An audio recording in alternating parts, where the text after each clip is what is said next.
بسم اللہ الرحمن الرحیم صلی اللہ علیہ حبیبی محمد وآلہ وسلم اللہم نحمدک کما ترضی ونصلی علی حبیبک وآلہ کما یرضی ونحب محبوبک کما ارتضی اما بعد باب ما وقع فی قدوم بنی تمیم۔ امام جلال الدین سیوطی رحمۃ اللہ نے خصائص کبریٰ میں باب نقل فرمایا ہے کہ بنی تمیم کے آنے کے بارے میں باب ہے۔ سند یوں ہے کہ اخرج ابن سعد عن الزہری و سعید بن عمر فرماتے ہیں کہ قدمہ وفد بنی تمیم کا وفد آیا علی رسول اللہ صلی اللہ علیہ وآلہ وسلم، نبی پاک صلی اللہ علیہ وسلم کے دربار اقدس میں۔ فقدموا اتارد ابن حاجب، تو انہوں نے اتارد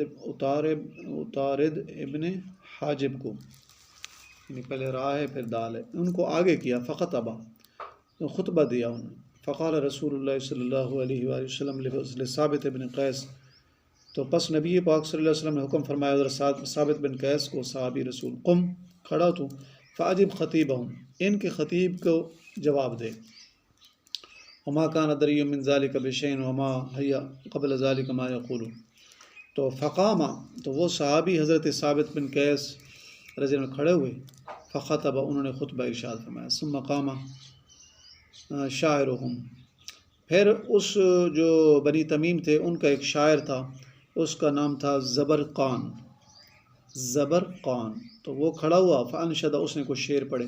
فقال رسول اللہ صلی اللہ علیہ وآلہ وسلم، تو پس نبی پاک صلی اللہ علیہ وسلم کی ذات اقدس نے فرمایا کہ عجبہم یا حسان، تو بس آپ صلی اللہ علیہ وسلم نے فرمایا کہ ان کو جواب دے اے حسان۔ حضرت حسان بن ثابت رضی اللہ عنہ دربار نبوی صلی اللہ علیہ وسلم کے مشہور شاعر ہیں، صحابی، ہمارے نبی پاک صلی اللہ علیہ وسلم کے ذات اقدس کے شاعر ہیں۔ تو آپ نے حضرت حسان کو فرمایا کہ حسان ان کو جواب دے اشعار میں۔ فقال، اور فرمایا کہ ان اللہ، تحقیق اللہ تعالیٰ، لا یؤید حسانا بروح القدس، کہ البتہ روح القدس کے ساتھ حسان، میرے حسان کی اللہ تعالیٰ جو ہے مدد فرماتے ہیں۔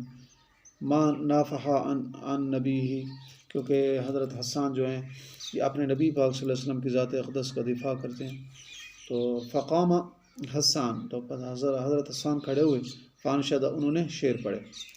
وخل الوفد بعضهم الی بعض، تو جو وفد آیا تھا بنی تمیم کا، تو انہوں نے خلوت میں چلے گئے، ان کے بعض کے ساتھ انہوں نے سرگوشی شروع کی۔ فقال قائل، تو ان کا ایک کہنے والا کہنے لگا، تعلم، نہ جانتے ہو، واللہ، اللہ کی قسم، ان ھذا الرجل مؤید مسموع لہ، کہ یہ جو اللہ کے پیارے ہیں تو ان کی اللہ تعالیٰ کی طرف سے غیبی گویا مدد ہو رہی ہے۔ وہ کہہ رہے تھے غیبی ان کی مدد ہو رہی ہے۔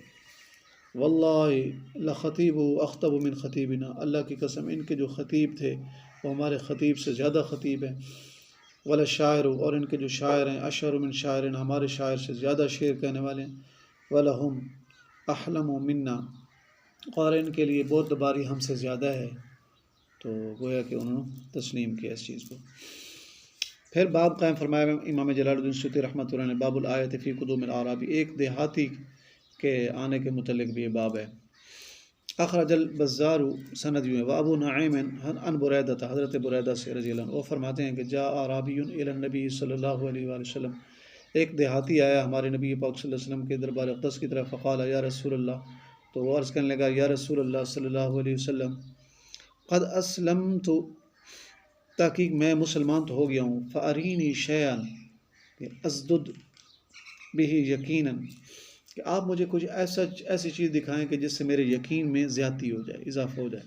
قال، آپ صلی اللہ علیہ وسلم نے فرمایا، ما الذی ترید، تو کیا ارادہ رکھتا ہے؟ قال، اس نے عرض کیا کہ ادعو تلک الشجرۃ، ایک درخت سامنے تھا، تو کہنے لگا کہ وہ درخت جو ہے فلتاتی کا، وہ آپ کے پاس آ جائے۔ قال، تو آپ صلی اللہ علیہ وسلم نے فرمایا، اذهب، تو جا، فدعوها، اور اس کو بلا۔ فاتاها الاعرابی، وہ دیہاتی اس درخت کے پاس آیا۔ فقال اجیبی رسول اللہ، تو وہ کہنے لگا کہ اللہ کے رسول صلی اللہ علیہ وسلم تجھے بلاتے ہیں۔ فمالت علی جانب من جوانبها، تو اپنی جانبوں میں سے ایک دائیں جانب نا تھوڑا سا میل ہوا، وہ جھکا۔ فقطعت عروقها، اس کی جڑیں جو ہے وہ دوسری طرف سے نکل آئیں۔ ثم مالت علی الجانب الاخر، پھر وہ دوسری جانب میل ہوا، اور فقطعت عروقها، اس کی جو ہے دوسری شاخیں بھی نکل آئیں، یعنی ایک طرف جھک گیا تو ادھر سے جڑیں نکل آئیں، دوسری طرف جھکا تو دوسری جڑیں نکل آئیں۔ حتیٰ آتت النبی صلی اللہ علیہ وسلم، حتیٰ کہ وہ نبی پاک صلی اللہ علیہ وسلم کے دربار اقدس میں پیش ہو گیا۔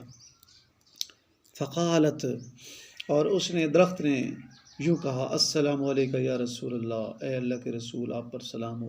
فقال الاعرابی، پس دیہاتی کہنے لگا، حسبی حسبی، مجھے کافی ہے مجھے کافی ہے۔ فقال لہ النبی صلی اللہ علیہ وسلم، پس نبی پاک صلی اللہ علیہ وسلم کی ذات اقدس نے اس کو فرمایا، ارجعی، لوٹ جا تو۔ فرجعت، وہ درخت لوٹ گیا، تو فجلست علی عروقہا، وہ درخت جو ہے وہاں بیٹھ گیا اپنی جڑوں پر۔ تو پس فقال الاعرابی، پس دیہاتی عرض کرنے لگا، اذن لی یا رسول اللہ، اے اللہ کے رسول صلی اللہ علیہ وسلم، مجھے آپ اجازت عطا فرمائیں، ان اقبل رأسک ورجلیک، میں آپ کے سر مبارک کو اور آپ کے پاؤں مبارک کو بوسہ دینا چاہتا ہوں۔ ففعل، اس نے کیا۔ ثم قال، پھر اس نے عرض کیا، اذن لی یا رسول اللہ، اے اللہ کے رسول صلی اللہ علیہ وسلم، مجھے اجازت عطا فرمائیں، ان اسجد لک، میں آپ کو سجدہ کروں۔ فقال، آپ صلی اللہ علیہ وسلم نے فرمایا، لا یسجد احد لاحد، کوئی انسان کو سجدہ نہیں کر سکتا، سجدے کے لیے صرف اللہ تعالیٰ کی ذات ہے۔ گویا کہ مفہوم یہ خلاصہ ہے کہ آپ صلی اللہ علیہ وسلم نے فرمایا کہ کوئی انسان کو سجدہ نہ کرے، کوئی بندہ کسی بندے کو سجدہ نہ کرے۔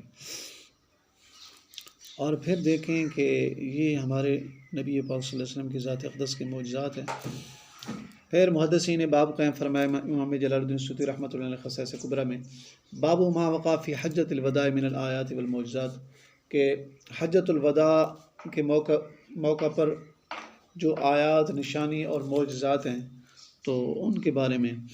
اور یہاں امام جلال الدین سیوطی رحمۃ اللہ علیہ نے جو ہے نقل فرمایا کہ اخرج ابو یعلیٰ، امام ابو یعلیٰ رحمۃ اللہ نے تخریج کیا، والبیہقی، امام بیہقی رحمۃ اللہ بسند حسن کہ حسن سند کے ساتھ، ابن حجر فی مطالب العالیہ، کہ امام ابن حجر اسقلانی رحمۃ اللہ نے مطالب عالیہ میں ذکر کیا ہے، عن اسامہ بن زید، مشہور صحابی حضرت اسامہ بن زید رضی اللہ عنہ سے یہ نقل ہے، قال فرماتے ہیں کہ خرجنا مع رسول اللہ صلی اللہ علیہ وسلم الی الحجۃ، کہ ہم چلے اپنے نبی پاک صلی اللہ علیہ وسلم کی ذات اقدس کے ساتھ الی الحجۃ، حج کی طرف، التی حجہا، کہ وہ جو آپ نے حج فرمایا، حتیٰ اذا کنا ببطن روحا، حتیٰ کہ جس وقت ہم بطن روحا میں تھے، یعنی ایک وادی تھی، تو نظر الی امرأۃ تؤمنا، کہ ایک عورت کو دیکھا کہ فحبس راحلہ، تو اس نے اپنی سواری روکی ہوئی ہے، فلما دنت منہ، تو جس وقت وہ آپ صلی اللہ علیہ وسلم کی ذات اقدس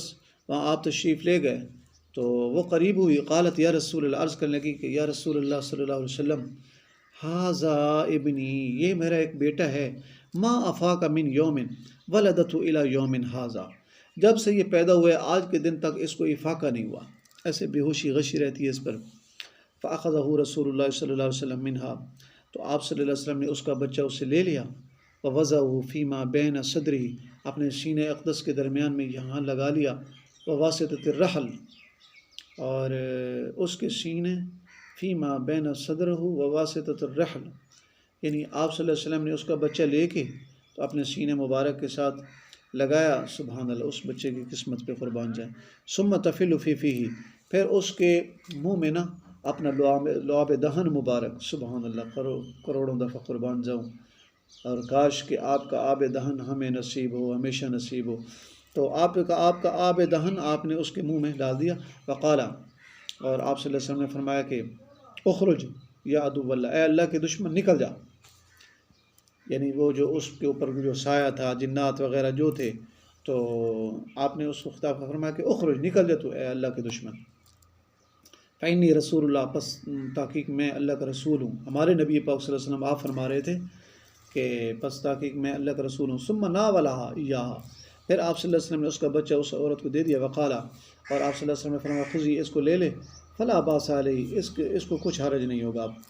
قال اسامہ، حضرت اسامہ فرماتے ہیں کہ فلما قضا رسول اللہ صلی اللہ علیہ وسلم حجتہ، اس وقت آپ صلی اللہ علیہ وسلم نے اپنا حج مکمل فرما لیا، انصرف، آپ لوٹے، حتی اذا نزل ببطن روحا، اسی جگہ پہ آپ تشریف لے آئے بطن روحا میں، اتتو تلک المرأة، وہ عورت آئی، بشات، ایک بکری لے کر آئی، قد شوتھا، تاکہ اس عورت نے اس کو بھونا ہوا تھا، ثم قال ناولینیھا ذراعا، آپ صلی اللہ علیہ وسلم نے فرمایا کہ اس کی دستی مجھے دے دو، فناولتو، بس میں نے جو آپ صلی اللہ علیہ وسلم کو دے دی، ثم قال، پھر آپ صلی اللہ علیہ وسلم نے فرمایا ناولینی ذراعا، کہ مجھے اس کی دستی جو ہے دے دو. فناول تو بس میں نے پھر دے دی. ثم قال پھر آپ نے فرمایا کہ ناولنی ذراعا اس کی دستی مجھے دے دو. فقلت میں نے عرض کی کہ اللہ کے رسول صلی اللہ علیہ وسلم اس کی 2 دستی ہوتی ہیں. مزید واقعہ پھر انشاءاللہ.